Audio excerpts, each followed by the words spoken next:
bounds. Hi, everyone. Welcome to our second Meet the GM little video here on the Lurking Fears YouTube channel. Today, I am very excited to sit down with Bruno Raz Grigoletti of the Bardic College. He interviewed me back in October for one of their shows, so it was really exciting to get to flip the table, switch places with him. So we're going to get right to it. Hi, Raz. How are you doing? I'm doing okay. How about you? I am doing very well, and I want to thank Lurking Fears for having me on. This is going to be a lot of fun. I hope so. It's my goal. So I'm going to get right to the good questions, since we're going to try to keep these on the short side. How long have you been DMing or GMing various tabletop RPG? 42 years. Wow. I start 11. Yeah, and I just turned 53 a couple days ago. So yeah, 42 years exactly. I was going to say you're older than me, but you're actually not. well, we got to be close. We are. I've got you by a year. And thank you, Matt.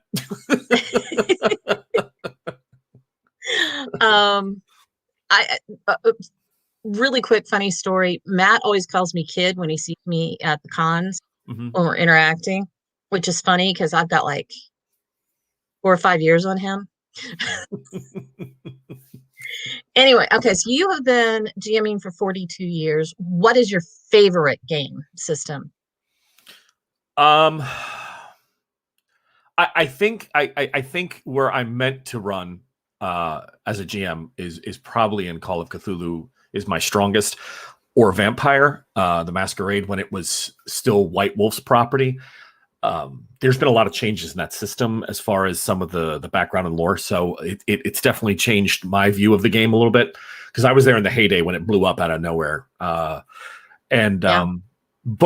I have to be honest with you, there's other systems. There's a lot of systems I love to do, but I think Call of Cthulhu is where my players will tell you is where I probably sit the most comfortable. So yeah, I would say that one. I played Vampire back in 2nd edition. That's me. Okay, yeah. And then there is no way to put this without generating controversy, but it seemed like a lot of people who were attracted just to the concept of vampire, right, and had no idea really what tabletop was. Right. Am I being tactful so far? So far, yeah, you're doing a great job. Kind of exploded, which was good for the game. I mean, I'm happy for the game, but it took some of the joy out of it for us. Yeah, I was very much involved with Night Owl, which was their live action version at the the hotels and stuff, and the conventions when they were still small. I was up and down the East Coast with them, and yeah, it brought out an element. Let's put it that way. But the element was, it's not so much it wanted to learn the rules, but it wanted to play inside that world, right? It wanted to just be a part of that dark Gothic playground. But a lot of great players were there as well. It did attract some great minds, especially the people putting those cons together. Yeah. So I met a lot of good people during that time and had a lot of fun. But there were some people that were wacky. Our base game was D&D at the time, anyway. Yeah. So. Okay. I love my character though. So Vampire, and what about Call of Cthulhu? Because that's kind of my thing at cons too, and probably what my friends most prefer me to run for them. What about Call of Cthulhu draws you, as well as Vampire? Is it more the darker, more Gothic kind of vibe? Even my D&D games that I ran, and I've probably run, oh my God, I can't even imagine how many D&D games, but they're always on. I've always made them grittier. I mean, one of my campaigns opened up with everybody in a torture chamber and dying. That was how they opened, and then they were in limbo and they had to fight their way back out. I had them recruited into an army that got smashed 3 days after they were recruited, and they were on the run. But before they did, they had to hunt down deserters that were friends of theirs and NPCs and hang them. I mean, I've done all kinds of. I really don't like. Yeah, I tend to take a lot of moral dilemma into my games as well. Like these moments when you have to say, do I do this, or is it something my character can live with in the back, and just repress all that angst. So I think Call of Cthulhu for me and Vampire allows me to go down those rabbit holes and sort of play with people's emotions. And if you do have a chance to ever listen to Cthulhu in Cairo, I get a lot of messages back from Patreons and listeners and stuff. And they'll be like, I love how your characters, almost every episode, your players are screaming, "Oh, what are you doing?" And that's where I'll stop them on these cliffhangers. So it's actually funny. If that doesn't happen, that episode, we call that flat. So I try to always make sure that I've got some terrible reveal just timed out about an hour and 15 minutes, and then we shut her down for the night. So yeah, I like doing those things. Well, that kind of answers what people should expect from playing in one of your scenarios. Yeah. Well, there's always humor. To me, horror has to have humor to start. Yeah. You have to get people comfortable. If you just come at them like a lot of modern horror movies, I feel lost. I like the macabre. I don't like slasher. I don't like bloodfest for bloodfest. I want someone to make me feel like I'm calm, or I'm giggling, or I'm having a good time. Everything's good, and then take the floor from under me, because it makes the drama so much more impactful, I think. And but I also like running things that are a little like, I just started for the Bardic College. We're doing 7th Sea, and I got some new players together. Some of our regular voice cast, but a couple new players to the Bardic College voice team. And we just ran a session 0 yesterday. Just as a quick note, out of nowhere, they were trying to just get themselves comfortable in the rule set. And my daughter, one of my players, Kayla, said, I'm looking for work before we take off on the ship. I just want to get some coin. Everybody was like, yeah, let's do that. Let's just try to find some odd jobs. So the first thing I did was I had her get 5 silver to walk up to this little red house and punch somebody in the face. Just punch me in the face. And she's like, well, what was the reason? I said, there is no reason. You don't know why. So everyone's kind of laughing. And then another player comes up, and from somebody totally different on the other side of town, gets directions, and it says, please deliver, please knock on the door, open this note, and just follow the instructions. It leads to the same house, and he has to punch the guy in the face. And it happens several times, and the NPC gets more and more upset, but at the end, it's like, you're not pushing me out of this damn house. I'm not leaving. Nobody knows why all these different people are hitting him. But yeah, so I like to throw those elements in of just weirdness and then draw the players into this ha ha ha before all that craziness starts to really happen. So they can expect that. So where do you get a lot of your inspiration from? Music. I'm very much an audiophile. I was a musician for a while. I played drums for a bunch of years. My daughter would approve. She loves drums. And so I'll put myself into headspaces listening to music, and I'm a writer, so I've also published several books that were tween fictions years ago. Very cool. Thank you. They have a macabre bend to them, but I think it's just it's music and my own headspace. I'll just be sitting there listening to some ambient music or Tool or something, and it'll just draw me into this image, and then I'm gone. Yeah, I start running. Yeah. So that's pretty much, I think sound is a lot for me. Now, Are you one of those writers who has a set playlist for certain things? Because I've been involved with NaNoWriMo for 12 or 13 years now. Okay. I actually just this year I'm stepping down as any kind of official municipal liaison. And I know a lot of writers have very set playlists. Absolutely. Complete with, music and everything. And I can't write usually to music with lyrics. Yeah, and not every playlist has a lot of lyrics to it. There is a few. Like if I'm writing, we just got done with Conan. Actually, the last episode publishes this week, and that was sort of just a whim. It's something I wanted to do since I was a kid. I'm a massive Conan fan. I'm a Robert E. Howard Conan fan. I'm not so much a Marvel Conan guy. And I just had this burning desire to try to run this system, and I have a playlist. And then if I'm doing doing Call of Cthulhu and I'm making notes for that, I put on a different you're absolutely right. It's another playlist. And 7th Sea is now a lot of sea shanties. And, they're big on TikTok right now, which happens to just be timing is perfect. So I'll have this guy, Nathan, whatever, that Scottish kid. He's just the Weller man. He's pounding it out. And I'm like, okay, that works. And, that is so yeah. good. Yeah. It's so music. Yeah. I definitely have different playlists for whatever game I'm running. Yeah. Okay. Let me see. I'm trying to figure out where should we go. You're running or GMing with Lurking Fears at Origins. Yes, I am. And you're going to be doing 7th Sea? So I threw Matt a curveball. I approached him. Well, first of all, Matt and I have been trying to get together since we met at a convention several years ago. And Matt and I have become really just long distance friends. And we're talking, if we're not talking every day, even if it's just a quick message or a funny joke or something, we talk several times during the week. And one of the things we've always wanted to do was get back in touch with each other. And last year, COVID threw that to the wind. Yeah. So it's always been our plan to kind of work together. And I can do Call of Cthulhu, and I know that, that would be fine, and I'd have a good time with it. I think the players would too. But I said to him, listen, this 7th Sea thing, I'm really trying to promote the hell out of it. I want to see how I can work with it.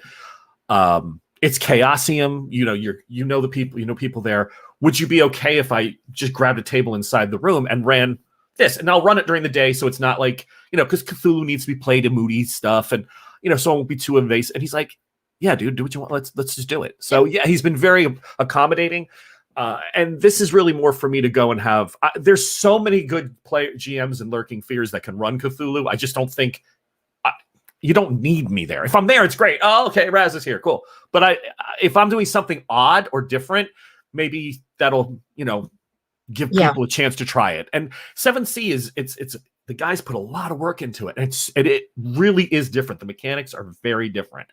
Give me a quick little bit about, because I know it's Chaosium, and well, it seems like it's seafaring, but I'll be honest, that's all I know. Absolutely. The world is it's a world of magic. So it's basically the 1600s up to about the 1720s. So the age of tall ships, but there's magic in it.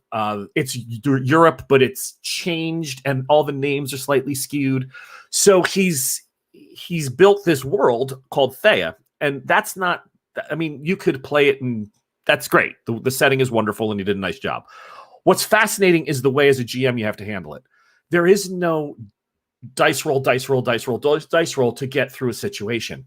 As a storyteller, as a GM, you literally say to the player, or players in the encounter, here's what's going on. There's a room. The curtains are on fire. The Dauphin, who you're supposed to rescue, the young prince, is in the corner cowering. And the map that you were absolutely told you must not leave without is on the desk. There are 2 guards. Make your rolls and tell me how many successes you have on these skills. They'll do that. And if they have 3, you say to them, okay, well, each guard's going to hit you for 1, and the fire could burn you if you try to cross the room.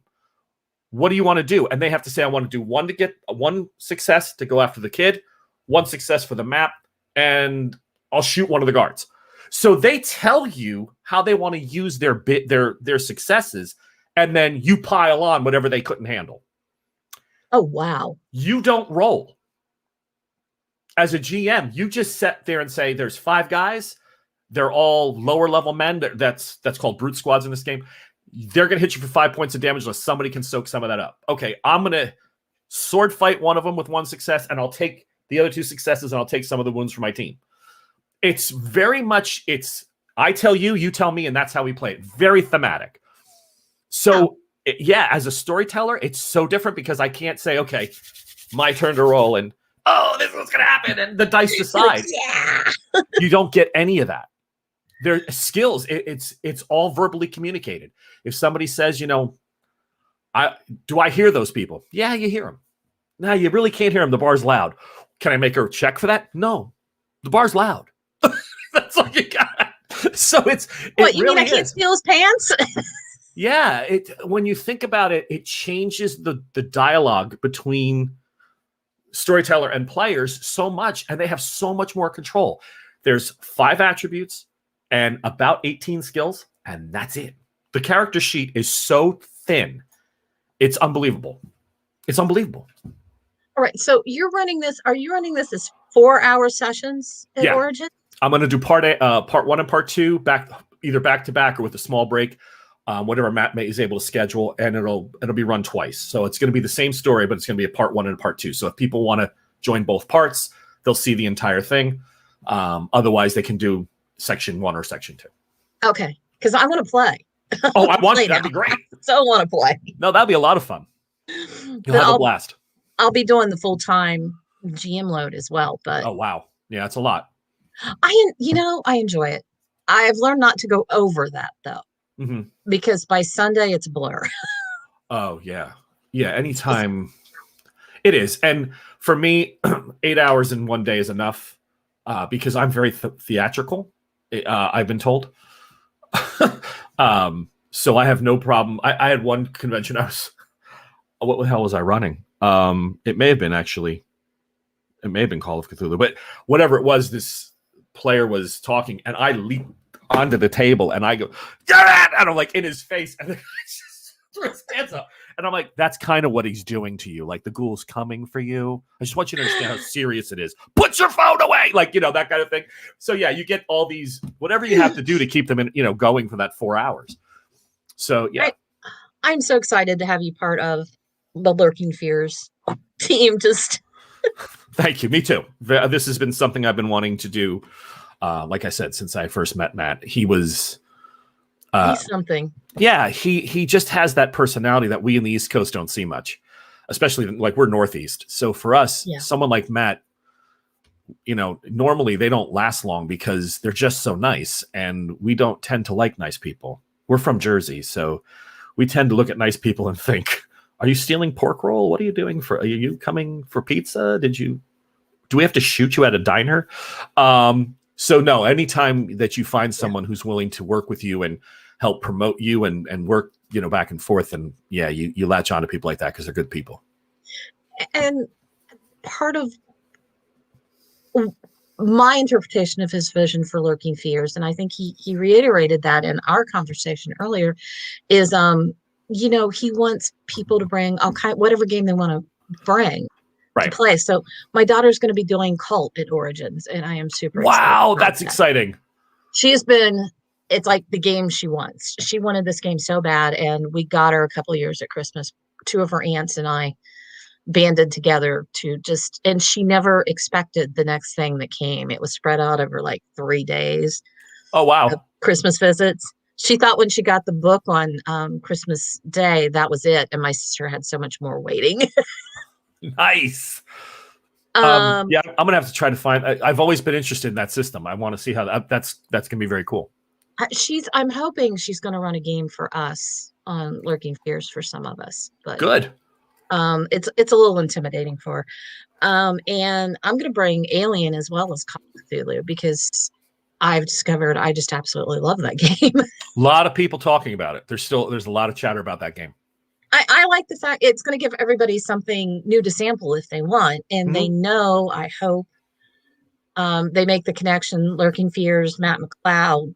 This is going to be a good time regardless. So, are we saying Matt's a good time boy?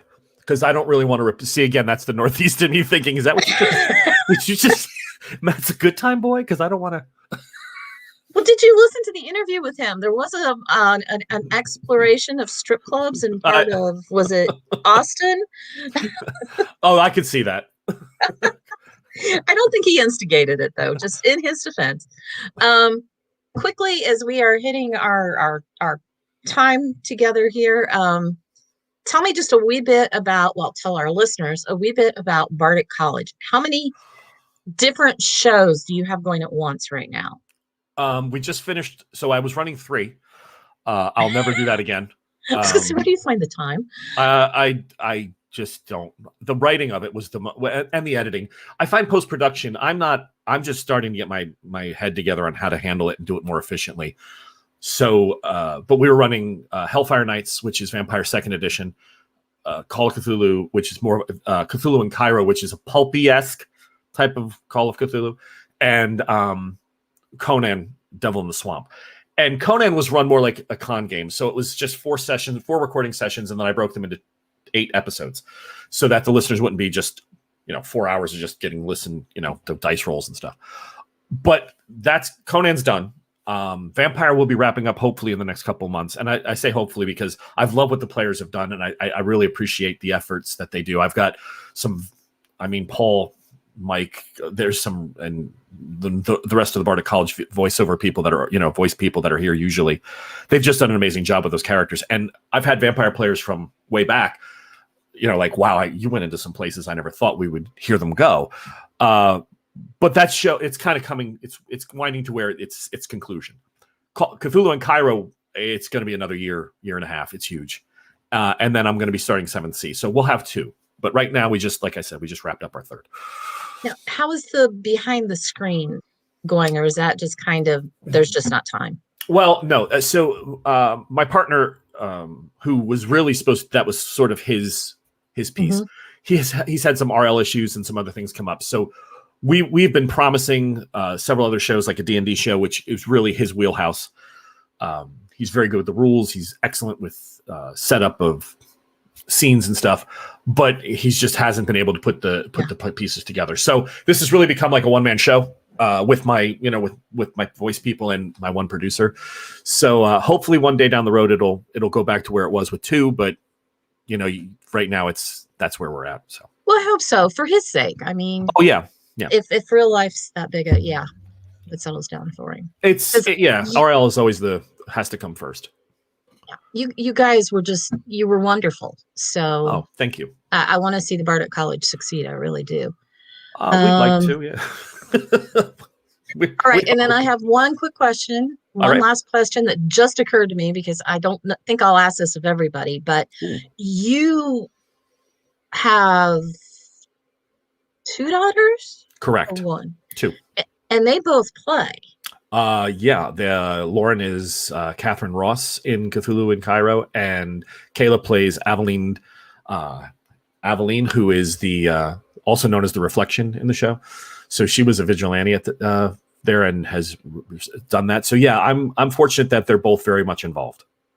So here's my question, because I also have, we're lucky, our children play. Our children, they're young adults now. Oh yeah. How do you handle it when a scene might get awkward because it's your child? Well, I'm fortunate that Lauren's 24, Kayla's 20. So Lauren at 24 likes to make things awkward anyway. So it's not real. I really, there's it has happened. A matter of fact, one of her solo adventures was dealing with her fiance in World War I, who she thinks ends up dying.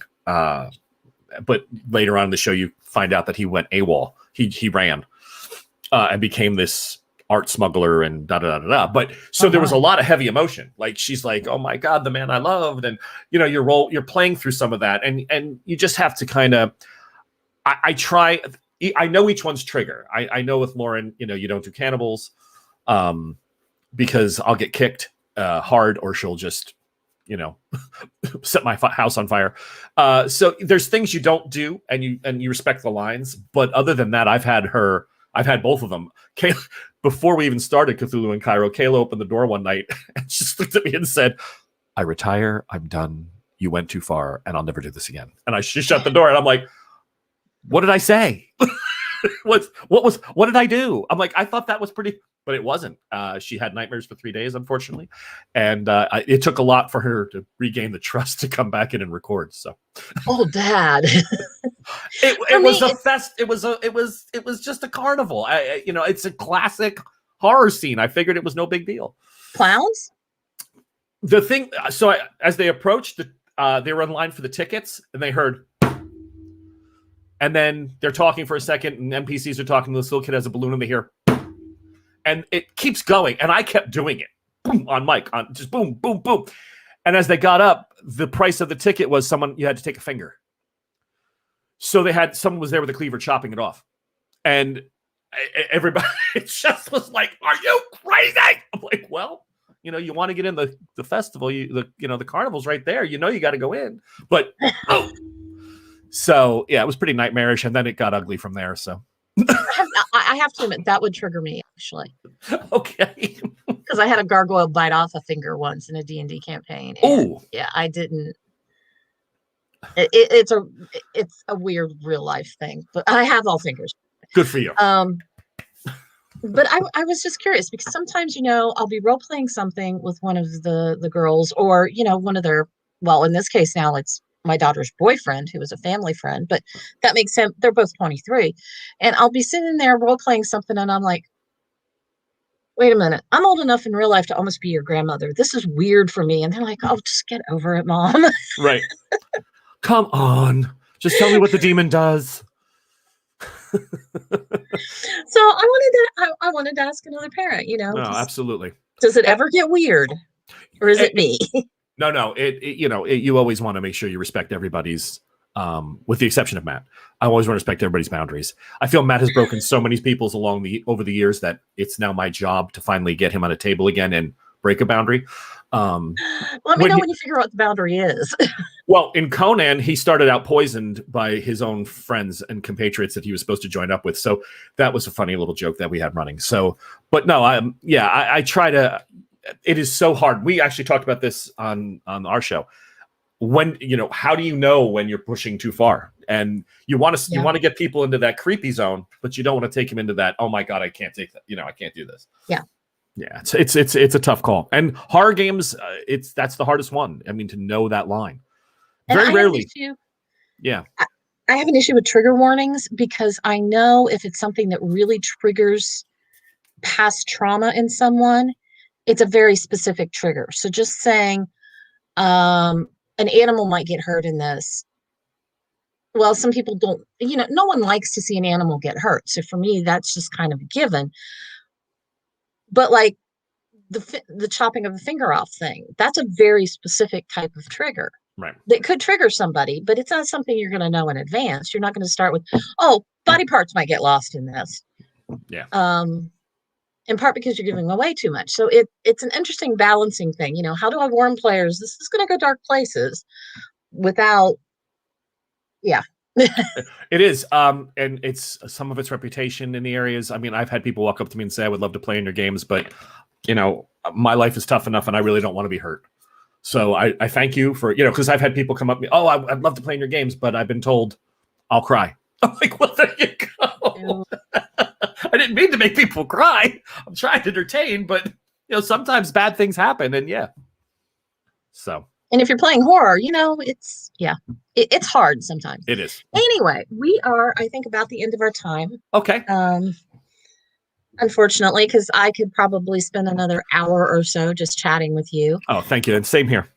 So I feel like I rushed you a little bit, but you're my second interview, so you're still helping bring me in here on how to do this. I appreciate your trust in my abilities. Absolutely. We will see you at Origins in September, October. I'm remaining optimistic. I will be in Columbus that weekend. I've got my place already rented. I'm good. And I'm sure I will see you around the interwebs and Bardic College posts. So yeah, let's just stay safe till we get there, and it'll be a good time. I hope so. Can't wait to do it. And I'm going to keep a spot for Cult open. I want to make sure if it doesn't contradict with my time, Matt, then as long as we're not running at the same time, Matt, then we're good. I'm in. I want to play that. So and I have to say, this is your interview, but I've got to say my daughter, when she is in the zone, is really good. Oh, great. That's even better. Makes because more fun. She likes the narrative storytelling, cinematic style, and yeah, it's amazing for a 23-year-old. But she's been GMing for, I don't know, since sometime in high school. Oh, good. Well, there you go. I have to bug her for an interview. So, but I'm looking forward to Seventh Seas now. Oh, and work around this. I may only fit one session in, not 1 and 2, but all right. Well, we'll love to see you. Oh, cool. Now, hey Matt, close us out.